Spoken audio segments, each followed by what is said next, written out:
कृपया सभी कार्यकर्ता अपने अपने स्थान पर बैठ जाएंगे। सभी कार्यकर्ता अपने स्थान पर बैठ जाए।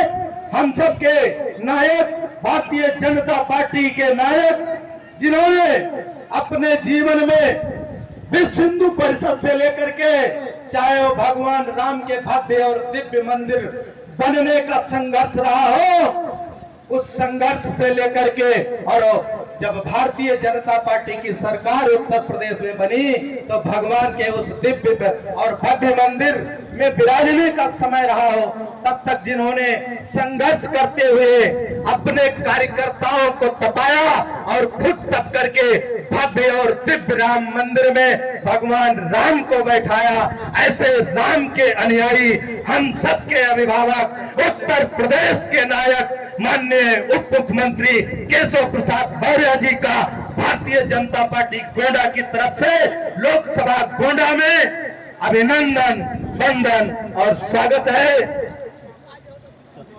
मोदी योगी जिंदाबाद, मोदी योगी जिंदाबाद, नरेंद्र मोदी केशव प्रसाद मौर्य, नरेंद्र मोदी केशव प्रसाद मौर्य, केशव प्रसाद मौर्य राजा भैया, केशव प्रसाद मौर्य राजा भैया, केशव प्रसाद मौर्य अमर किशोर, केशव प्रसाद मौर्य अमर किशोर,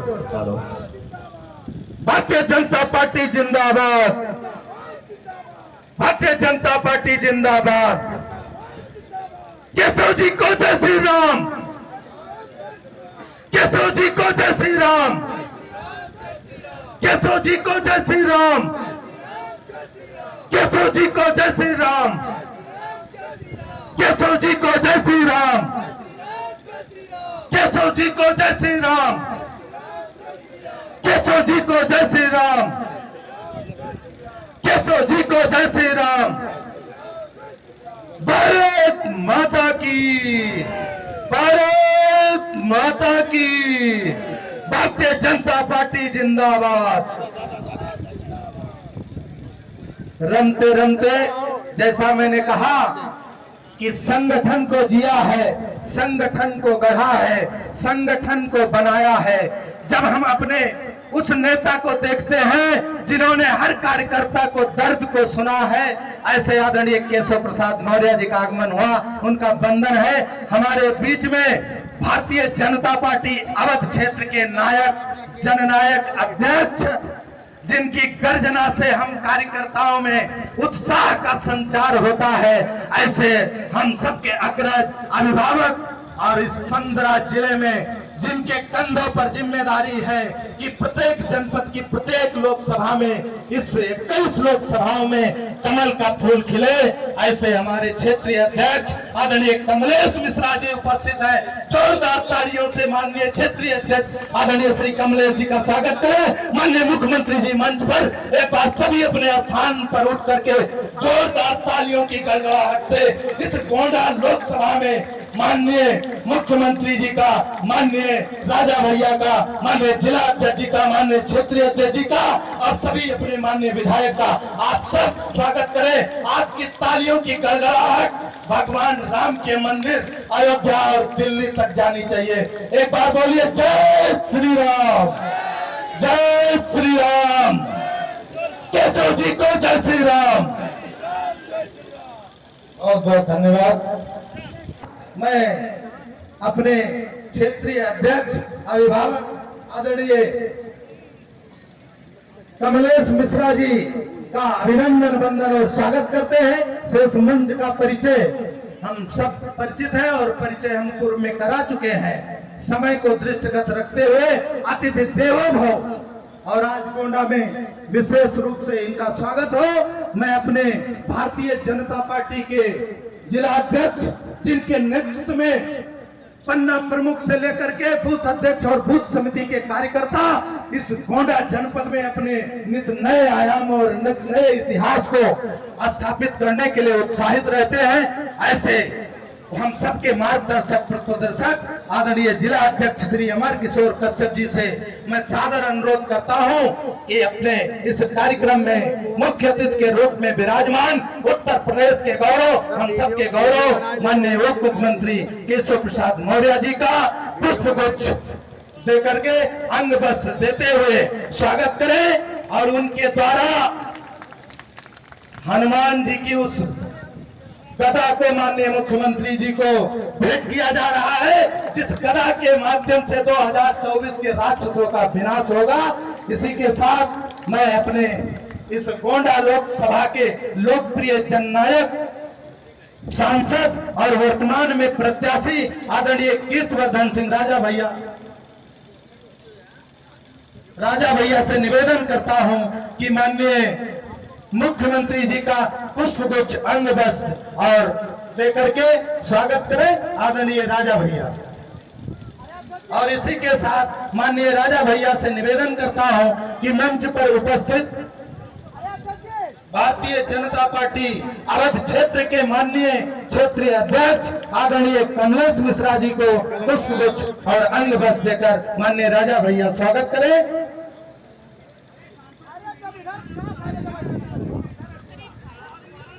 स्वागत करें। इसी के साथ हमारे इस सोशल मीडिया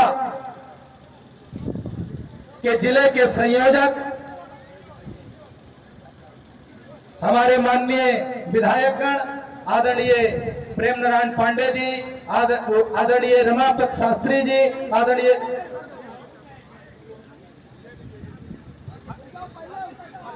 थोड़ा हट, अरे थोड़ा हट जाइए, थोड़ा हट जाइए ना।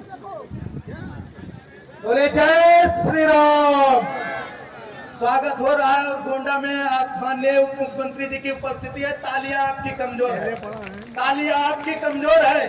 मेरे कार्यकर्ता भाइयों बहनों, आपकी तालियां कमजोर है। तालियों की गड़गड़ाहट माननीय उप मुख्यमंत्री जी को हम सबके प्रति प्रेरणा देगी कि एक बार फिर गोंडा की कायाकल्प उनके नेतृत्व में हो।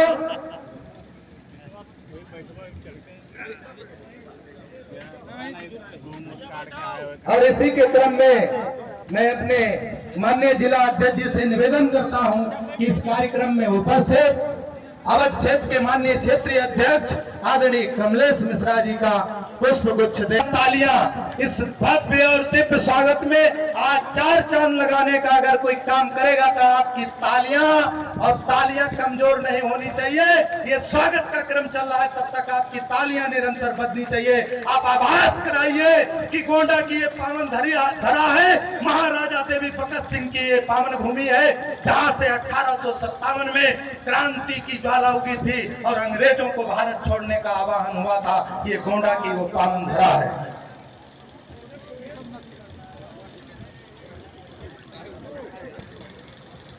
आदरणीय नीरज पटेल जी, प्रमुख प्रतिनिधि बभन जो जितनी तेजी के साथ मंच की तरफ आए, आपसे आग्रह है। हमारे जो सम्मानित ब्लॉक प्रमुख उपस्थित हैं, हमने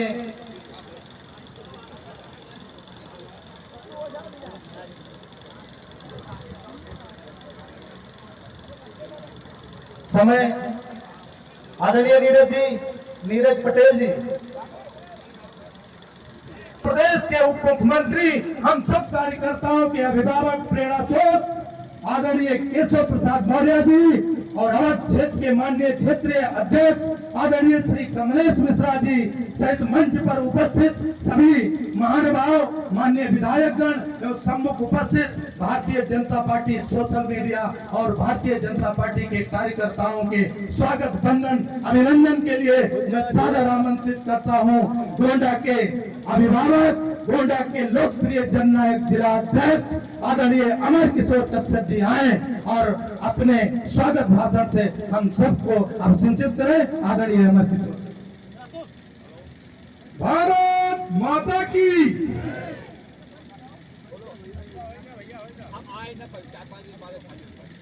भाषण हमारा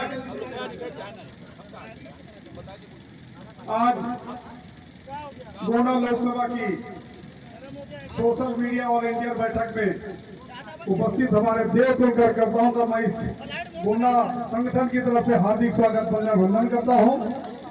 मंच पे विराजमान आज के हमारे मुख्य अतिथि पूर्व प्रदेश अध्यक्ष वर्तमान में कैबिनेट मंत्री बड़े भाई माननीय केशव प्रसाद मौर्य जी का मैं हार्दिक स्वागत वंदन करता हूं। उनके साथ चल करके हमारे क्षेत्रीय अध्यक्ष हमारे छोटे भाई माननीय कमलेश मिश्र जी का मैं हार्दिक स्वागत वंदन करता हूं।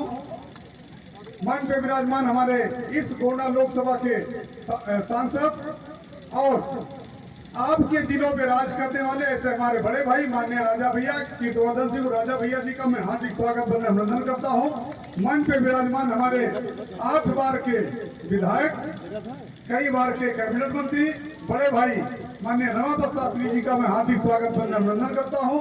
मंच पे विराजमान हमारे बड़े भाई तरफगंज से विधायक जिन्होंने इस मंडल में सबसे ज्यादा वोटों से जीता है, ऐसे हमारे बड़े भाई माननीय प्रेमनंद पांडे जी का मैं हार्दिक स्वागत वंदन करता हूं।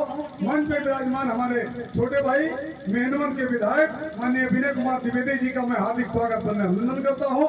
मंच पे विराजमान हमारे बड़े भाई गौरा के विधायक माननीय प्रभात वर्मा जी का मैं हार्दिक स्वागत वंदन करता हूं। मंच पे विराजमान हमारे एमएलसी बड़े भाई माननीय मंजू सिंह जी गोंडा बलरामपुर से एमएलसी, उनका भी मैं हार्दिक स्वागत वंदन करता हूं। मंच पे विराजमान हमारे इस लोकसभा के प्रभारी पूर्व विधायक पूर्व जिले के अध्यक्ष बाराबंकी के बड़े भाई माननीय शरद अवस्थी जी का मैं हार्दिक स्वागत वंदन करता हूं। मंच पे विराजमान हमारे हमारे छोटे भाई आशीष त्रिपाठी जिले के महामंत्री, उनका मैं हार्दिक स्वागत वंदन करता हूं। मंच का संचालन कर रहे हमारे छोटे भाई राकेश तिवारी जी का मैं हार्दिक स्वागत वंदन करता हूं। अगर मंच में किसी का छूट रहा तो मैं सबसे क्षमा मांगते हूँ, क्योंकि भाई साहब को आगे जाना है, वैसे 2 घंटा लेट हो गए हैं, मैं ज्यादा समय नहीं लूंगा। हमारे सामने बैठी मीडिया बंधु, हमारे सुरक्षा कर्मी बंधु, हमारे सामने बैठे हमारे जिले के पदाधिकारी, हमारे मंडल के अध्यक्ष, मंडल के प्रभारी, मंडलों से हमारे सोशल मीडिया वॉलंटियर, सबका मैं हार्दिक स्वागत वंदन करता हूँ। मैं ज्यादा समय नहीं लूंगा, इसलिए अभी भाई साहब कह रहे थे कि राकेश जी पूरा भाषण दे देते, तो मैं आज भाषण देने का समय नहीं, हमको मुख्य अतिथि जी को सुनना है। मैं ज्यादा समय न लेते अपनी वाणी में विराम देता हूँ। धन्यवाद। इसी के साथ समय को देखते हुए इस गोंडा लोकसभा के जितना जोर से राकेश भाई बोले तो उतना जोर से ना बोल पाई भाई, क्या कि भाषण दे देता आप लोग दिखाया था गड्ढे में बैठ चुका है। क्या हाल चाल है आप सबके? सबसे पहले मैं आप लोगों के समय के लिए धन्यवाद देता आपका। आप लोग अपन बहुमूल्य समय निकाल के यहाँ बहुत देर से अपने मुख्य अतिथि जी के स्वागत में बैठा है, आप सबको धन्यवाद। आपके तरफ से गोंडा की अपने सम्मानित जनता की तरफ से, हमारे सम्मानित माताएं बहनें, हमारे नौजवान साथी, हमारे बुजुर्ग सम्मानित यहाँ के लोग, और उसके साथ साथ भारतीय जनता पार्टी के सभी संगठन के सभी सम्मानित कार्यकर्तागण, सभी आदरणीय पदाधिकारीगण, आप सबके तरफ से हम अपने आदरणीय उप मुख्यमंत्री श्री केशव प्रसाद मौर्य जी के आप सबके तरफ से हाथ जोड़ के स्वागत और अभिनंदन करेंगे। उनके साथ आए हुए यहाँ मंच पर हमारे क्षेत्रीय अध्यक्ष आदरणीय कमलेश मिश्रा जी, हमारे आदरणीय जिलाध्यक्ष श्री हमारे अशोक कश्यप जी, हमारे सभी यहाँ सम्मानित विधायकगण, हमारे लोकसभा के प्रभारी श्री शरद अवस्थी जी, हमारे लोकसभा के संयोजक श्री राजेश रंजन शर्मा जी शायद नहीं आ पाए, हमारे विधानसभा के सभी प्रभारी एवं संयोजकगण, हमारे आदरणीय एमएलसी साहब श्री अवधेश सिंह जी, हमारे सभी मंडल अध्यक्ष और मंडल प्रभारीगण, और महाराजा सुहेल देव पार्टी के जिलाध्यक्ष श्री पप्पू राजभर जी, यहाँ पर मौजूद सभी ब्लॉक प्रमुखगण, सभी आदरणीय सम्मानित प्रधानगण, पूर्व प्रधानगण, आप सभी का हार्दिक स्वागत और अभिनंदन और हाथ जोड़ के प्रणाम। हमारे मीडिया के बंधु, आप लोगों को विशेष धन्यवाद कि आप इतने बड़ी संख्या में आज हैं।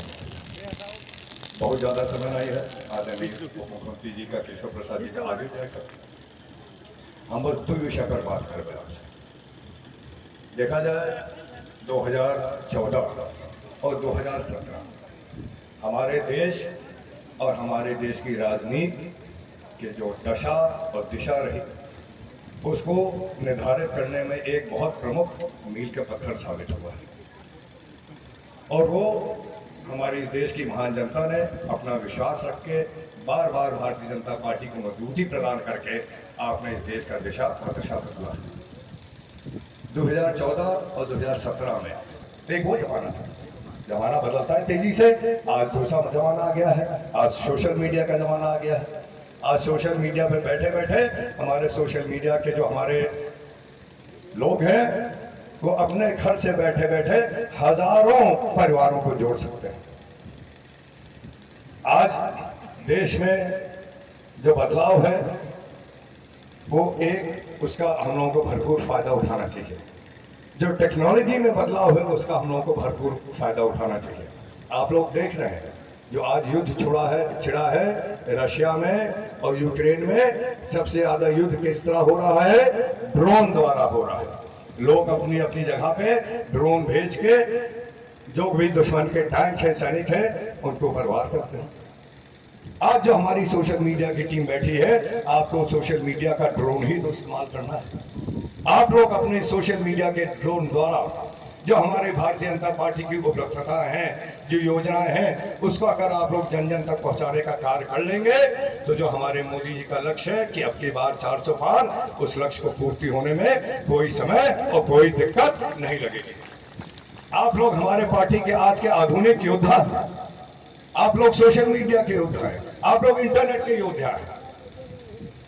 और अगर आप लोग ये जो हमारे पास टेक्नोलॉजी का जो हमारे पास इतना बड़ा खजाना है, आपको ध्यान करना पड़ेगा कि 2014 के पहले कांग्रेस की सरकार थी और उसके समाजवादी पार्टी की सरकार थी। किस प्रकार से आप देखते थे किसान आत्महत्या कर रहा था, गरीब भूखों मर रहा था, बेरोजगार घूम रहा था। 2014 में आपने माननीय नरेंद्र मोदी जी की सरकार चुनी और मैं बहुत अधिक विषय न रखते हुए सिर्फ आपको कोरोना के कालखंड में ले जाना चाहता हूँ। 2014 में जो सरकार आई थी वह सरकार बनाने में अगर सबसे बड़ी किसी की भूमिका थी तो वह इन सोशल मीडिया के वॉरियर्स की थी, सोशल मीडिया के योद्धाओं की थी। इसलिए आपको आभार भी व्यक्त करता हूं। जब कोरोना काल आया, चारों तरफ कर्फ्यू लग गया, लॉकडाउन लग गया, बहुत सारे लोगों को लगा, जो गरीब लोग थे, कि उनकी रोजी रोटी कैसे चलेगी, उनका भोजन, उनके पूरा दिन काम करते थे, शाम को उनको भोजन मिलता था, कैसे मिलेगा। उस समय 2014 और 2019 में जो मोदी जी की सरकार चुनी थी, उस सरकार के कारण विदेशों के लोगों ने अपने लोगों को, अपने नागरिकों को जो उनकी रोटी नहीं दे पाए, लेकिन आपने कमल वाले खाने का बटन दबाया था और दबवाया था। उसके परिणाम स्वरूप मोदी जी ने देश के अन्न के भंडार खोल दिए। कहा एक भी भारत का व्यक्ति, 1 अरब 40 करोड़ लोगों में से एक भी व्यक्ति भूखे मरने की बात छोड़ दीजिए, भूख से सोने नहीं देंगे। ये काम करके डबल इंजन की वो योगी और मोदी जी की सरकार ने दिखाई। मित्रों, यही नहीं, 500 वर्षों से जो भगवान राम के भव्य मंदिर के निर्माण की लड़ाई चल रही थी, उस लड़ाई को भी अंतिम रूप दिया। दूसरे राजनीतिक दल के लोग कहते थे, क्या कहते थे, कि भारतीय जनता पार्टी वाले मंदिर तो बनाएंगे लेकिन तारीख नहीं बताएंगे। हमने तारीख भी बताई और मंदिर में भगवान राम का भव्य प्रतिमा भी स्थापित हो गई है। उसके दर्शन करने भी सब लोग गए होंगे। यहाँ सोशल मीडिया के वॉरियर्स बैठे हैं, बहुत सारे विषय न रखते हुए सिर्फ यह आग्रह करते हुए कि चाहे जिस क्षेत्र में मोदी जी के बारे में सोचो, हर क्षेत्र में मोदी जी ने काम किया है। चंद्रमा और घटाए, पैरों के नीचे अंगारे, सिर पर बरसे यज्ञ ज्वालाएं, निज हाथों में हंसते हंसते आग लगाकर चलना होगा, कदम मिलाकर चलना होगा, कदम मिलाकर चलना होगा। बहुत बहुत धन्यवाद, नमस्कार। केशव प्रसाद मौर्य जिंदाबाद। बहुत धन्यवाद। लेकिन जयकारा जब लगाएं तो पूरे जोर से लगाना होता है। बोलिए भारत माता की जय श्री राम। भारतीय जनता पार्टी की सोशल मीडिया कार्यशाला जो एक जनसभा के रूप में बदल गई है, इसके लिए सबसे पहले तो मैं सोशल मीडिया के टीम के साथ साथ भारतीय जनता पार्टी संगठन के सभी कार्यकर्ताओं का हृदय से अभिनंदन करता हूं, बधाई देता हूं। आज हमारे साथ क्षेत्रीय अध्यक्ष और जमीनी कार्यकर्ता जो लगातार परिश्रम की पराकाष्ठा करते हैं, श्री कमलेश मिश्र जी, जिनकी बातों को आपने अभी सुना है, हमारे जिले के अध्यक्ष के रूप में जो पार्टी को नेतृत्व दे रहे हैं और सबका सम्मान करते हुए संबोधन में मैं देख रहा था, एक एक नाम लेते थे और सबका स्वागत और अभिनंदन करते हुए जो छूट रहे थे उनका भी। वैसे हमारे अमर किशोर कश्यप जी हमारे बहुत ही लोकप्रिय सांसद और भारतीय जनता पार्टी के फिर 2024 में लोकसभा के प्रत्याशी के रूप में पार्टी नेतृत्व ने आपके बीच में चुनाव के लिए भेजा है। और जो मुझे विश्वास है कि 2024 में अब तक के सारे रिकॉर्ड को तोड़ करके इस बार एक नया रिकॉर्ड बना करके देश की संसद में आप सबके समर्थन से, परिश्रम से, पसीने से पहुंचेंगे। इसके लिए मैं एडवांस में बधाई दे दूंगा। दोनों हाथ में तो दे दो एडवांस में। मैं बता दूंगा कि आप लोगों ने कहा था रिकॉर्ड वोटो जिताओगे, इसमें कोई संशय नहीं। मैं तो केवल चाहता हूं कि विपक्ष की ओर से जो कैंडिडेट आए हों, सपा, बसपा, कांग्रेस, वैसे सपा कांग्रेस का इंडी गठबंधन है, विपक्ष की जमानत जब्त करो, कमल का फूल खिला करके माननीय मोदी जी के नेतृत्व में 4 को पार करो। उसमें गोंडा सीट, क्योंकि ये साधारण सीट नहीं है, यह सीट वह सीट है जिसमें भारत रत्न नानाजी देशमुख जी की कर्मभूमि माना जाता है। भगवान स्वामी नारायण का मंदिर, आप कल्पना करो, अयोध्या में रामलला के मंदिर के लिए 500 साल लड़ाई लड़नी पड़ी, लेकिन माननीय नरेंद्र मोदी जी के नेतृत्व में आपने सरकार बना दिया तो भगवान स्वामी नारायण का मंदिर आबू धाबी में बन करके तैयार, अरब देश में बन करके तैयार हो गया। ये उनकी भूमि है, इसलिए यहाँ का रिकॉर्ड बनना चाहिए। बनाओगे रिकॉर्ड ना? रिकॉर्ड बनाइए। हमारे लोकसभा के प्रभारी और बहुत ही जनप्रिय नेता, इसके लिए माननीय प्रधानमंत्री जी को हृदय से आप सबको अभिनंदन करना चाहिए, उनको बधाई देना चाहिए। और उन्हीं के नेतृत्व में हम 13वें नंबर की अर्थव्यवस्था थे, 5वें नंबर की अर्थव्यवस्था बन चुके हैं। और प्रधानमंत्री जी ने कहा है, तीसरी बार मोदी सरकार का मतलब तीसरी अर्थव्यवस्था बनाने का उन्होंने देश से वादा किया, देश को गारंटी देने का काम किया। अब की बार 400 पार का यह जो नारा है, ये नारा बहुत बड़े लक्ष्य को अर्जित करने के लिए है। अगर भारतीय जनता पार्टी को अकेले दम पर संसद में बहुमत ना मिला होता तो क्या जम्मू कश्मीर से 370 का अंक हो पाता? क्या दोनों हाथ उठा बताओ, हो पाता क्या? अगर भारतीय जनता पार्टी को अकेले दम पर बहुमत ना मिला होता तो 500 साल बाद रामलला अपने भव्य दिव्य मंदिर के अंदर विराजमान हो पाते क्या? 5 शताब्दी की लड़ाई, 10 साल क्या किया है हमने? केवल कमल का बटन दबाया, भाजपा का सांसद बनाया।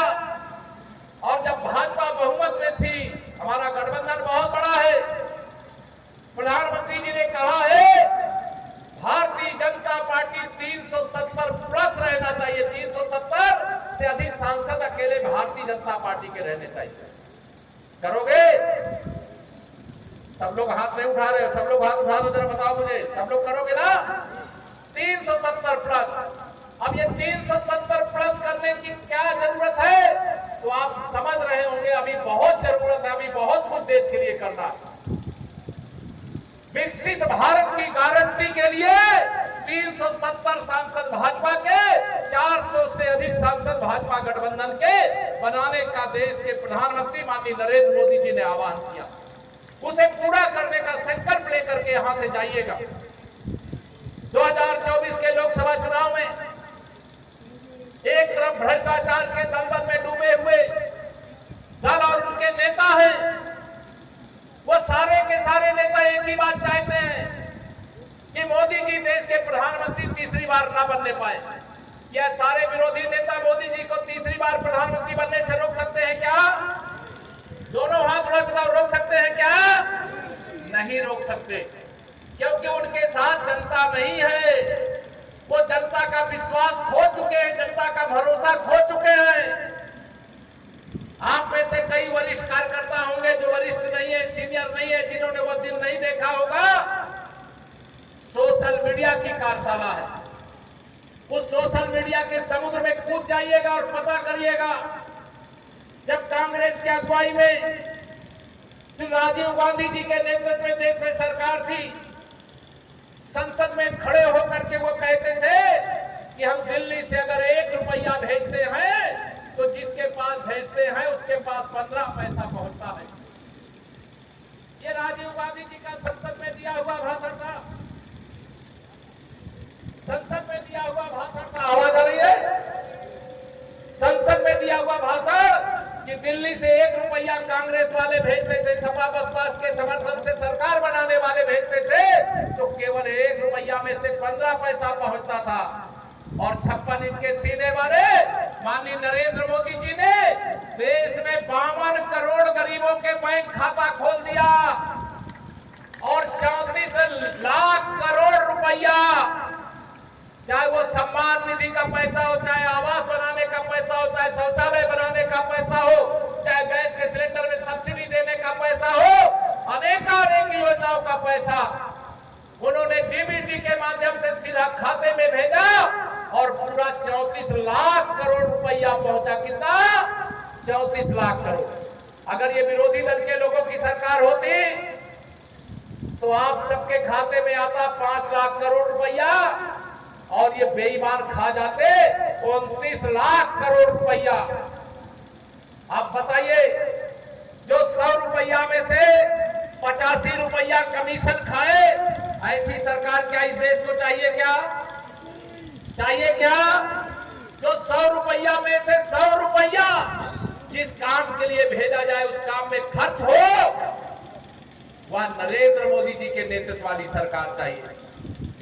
जो आप चमकती दमकती सड़कों की बात कर रहे हैं, सेतुओं की बात कर रहे हैं, गरीबों को आवास की बात कर रहे हैं, प्रधानमंत्री गरीब कल्याण अन्न योजना के राशन की बात कर रहे हैं, प्रधानमंत्री उज्ज्वला योजना से गैस के कनेक्शन की बात कर रहे हैं, गरीबों के घर में शौचालय की बात कर रहे हैं। ऐसी अनेक योजनाओं का लाभ आज इसलिए दिया जा सकता है क्योंकि हमने भ्रष्टाचार को रोकने का काम किया है, हमारी सरकार ने भ्रष्टाचार को रोकने का काम किया है।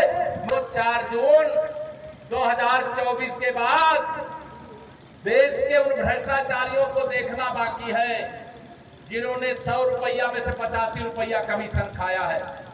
मोदी जी ने कहा है कि हम भ्रष्टाचार मुक्त भारत बनाने के लिए, अभी तो भ्रष्टाचार करने वालों के यहाँ छापे पड़ते तो चिल्लाते हैं, अरे छापे क्यों डाल रहे?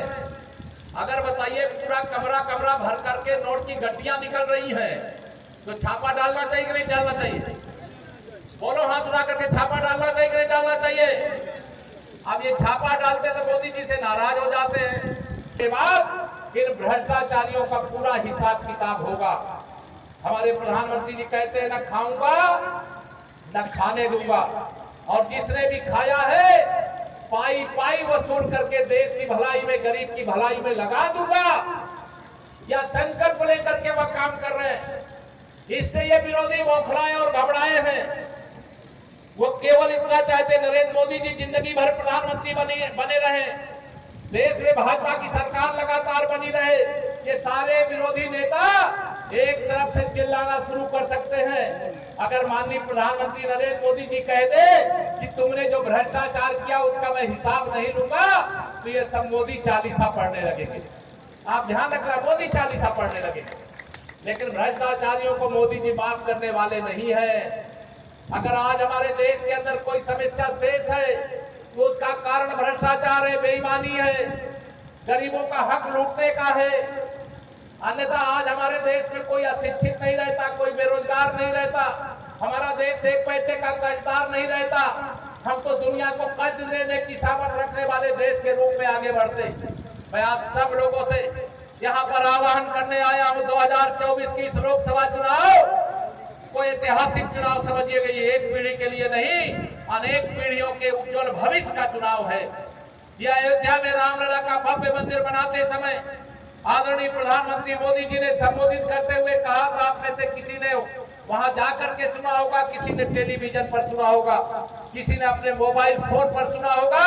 उन्होंने कहा है कि हमें 1000 साल के भव्य भारत की नींव डालने का काम करना है और इसी लक्ष्य को लेकर के उन्होंने आपसे 400 प्लस का समर्थन मांगा है।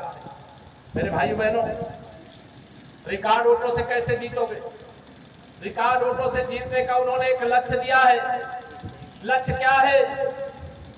हर बूथ पर कम से कम जितना पिछली बार वोट मिला था उसमें 370 वोट बढ़ाना है। बढ़ाओगे?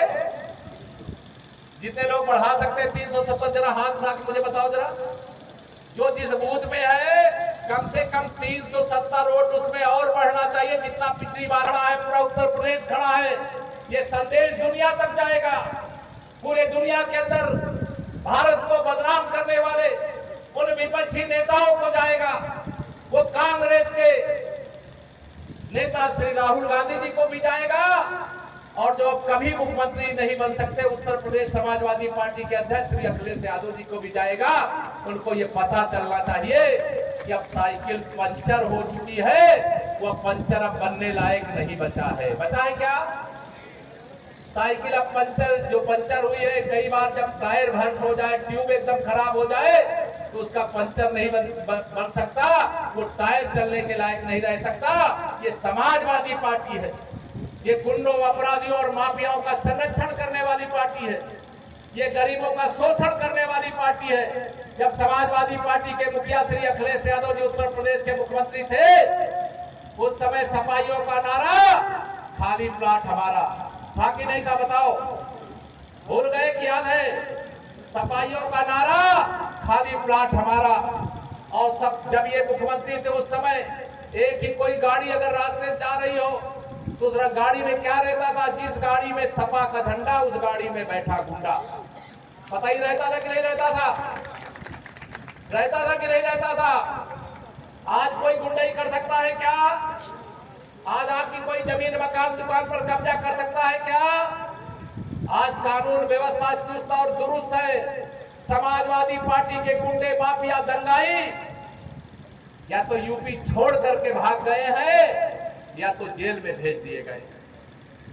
याद रखना, उस कांग्रेस पार्टी को और इस समाजवादी पार्टी को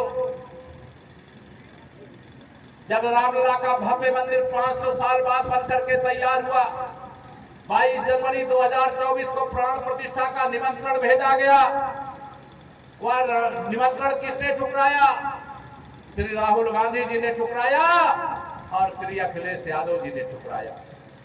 जिस पार्टी ने भगवान श्री रामलला के निमंत्रण को ठुकराया है, राम भक्त और राष्ट्र भक्त उनको ठुकराने का काम करेंगे। 2024 में हिसाब चुकता करने का काम करेंगे। उनको ये पता चलना चाहिए कि राम भक्तों के सीने में गोली दागने वाले श्री अखिलेश यादव जी, राम भक्त भी हिसाब चुकता करना जानता है। भगवान श्री राम को काल्पनिक बताने वाली कांग्रेस पार्टी और उनके नेताओं को यह पता चलना चाहिए कि राम जी का मंदिर केवल राम जी का मंदिर नहीं है, वह इस राष्ट्र का मंदिर है, राष्ट्रीय एकता के गौरव का मंदिर है, राष्ट्र की प्रतिष्ठा का मंदिर है।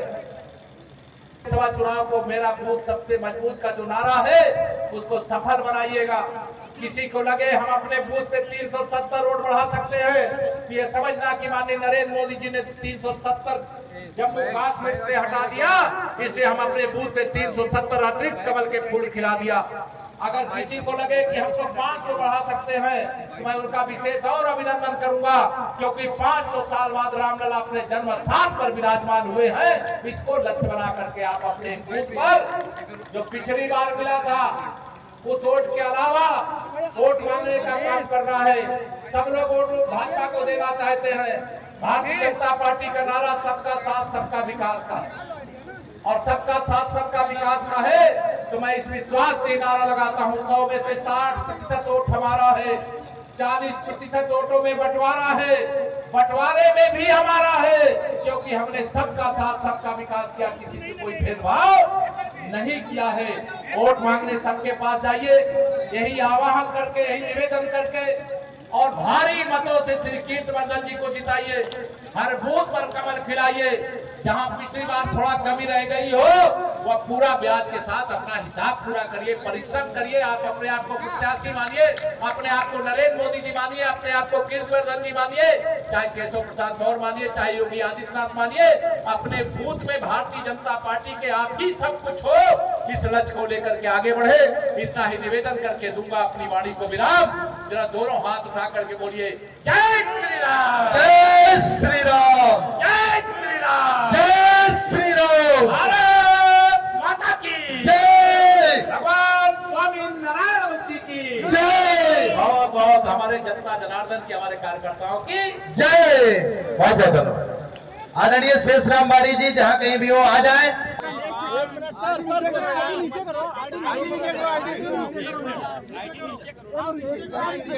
आईडी नीचे करो यार। 400 पार एक बार प्रचंड बहुमत की मोदी सरकार बनाने के लिए गोंडा लोकसभा क्षेत्र से भारतीय जनता पार्टी के हमारे सांसद और प्रत्याशी श्री कीर्तिवर्धन जी को भारी मतों से जिताने की अपील करने के लिए आया हूं। आज तो सोशल मीडिया की कार्यशाला थी, ये जनसभा जैसी हो गई है। कार्यकर्ताओं में जबरदस्त उत्साह है और हम उत्तर प्रदेश की सभी 80 लोकसभा सीटें भाजपा और गठबंधन के जो साथी हैं वह सब जीत रहे हैं। सपा पूरी तरह से सफा है, कांग्रेस मुक्त उत्तर प्रदेश ही नहीं, कांग्रेस मुक्त भारत देश हो रहा है। सपा बसपा से मुक्त उत्तर प्रदेश हो रहा है। सर, मंडलीय सीटों पर आपने प्रत्याशी घोषित कर दिया, लेकिन कैसरगंज पर ये बचा हुआ है क्या ब्रिजभूषण के दबदबे से भारतीय जनता पार्टी भी ब्रिजभूषण को टिकट क्यों नहीं दे रही? हर सीट पे प्रत्याशी माननीय नरेंद्र मोदी जी हैं और हर बूथ पर हर जनता के मन में चुनाव निशान कमल का फूल है। कैसरगंज पर पेश सबसे बड़ा गुंडा आप हैं, ये अखिलेश यादव जी बहुत गंभीर तनाव में है, वह चुनाव हार रहे हैं और वह सपा का जब कोई खाता खुलने वाला नहीं है, उनका वर्तमान भी अंधकार में है, उनका भविष्य भी अंधकार में है, तो तनाव में इस प्रकार के बयानबाजी करते हैं। उनके गुंडे बड़े बड़े जो अपराधी हैं वो जेल जा चुके हैं, गुंडों के बल पर अब बूथ कब्जा नहीं कर सकते, बूथ कब्जा नहीं कर सकते, सपा जीत नहीं सकती। सपा का सफाया हो रहा है, बसपा का सफाया हो रहा है, कांग्रेस का सफाया। ऐसे में आपको निशाना क्यों बनाते हैं? आपको क्यों निशाना बनाते हैं? आपको क्यों निशाना बनाते हैं? आपको क्यों निशाना बनाते हैं? आपको क्यों निशाना बनाते हैं? अंसारी क्या है, एक माफिया है मुख्तार अंसारी के अखिलेश जवाब तो आने दो यार। किस तरह की देख रहे हैं? बस इतना ही सब लोग देख रहे हैं कि राम लला के भव्य मंदिर निर्माण का कार्य 500 साल बाद पूरा हुआ, निमंत्रण गया, प्राण प्रतिष्ठा समारोह का निमंत्रण ठुकरा दिए और जहां वो गए हैं वह भी लोग देख रहे हैं। उसका जवाब ईवीएम मशीन में कमल का फूल का बटन आपको क्या लगता है कि कीर्तिवर्धन जी कितने से कीर्तिमान स्थापित करेंगे? कीर्तिवर्धन जी का नाम ही है, कीर्ति स्थापित करेंगे ही आप सब। बड़ा ढकेलो ना ढकेलो, आराम आराम से आराम।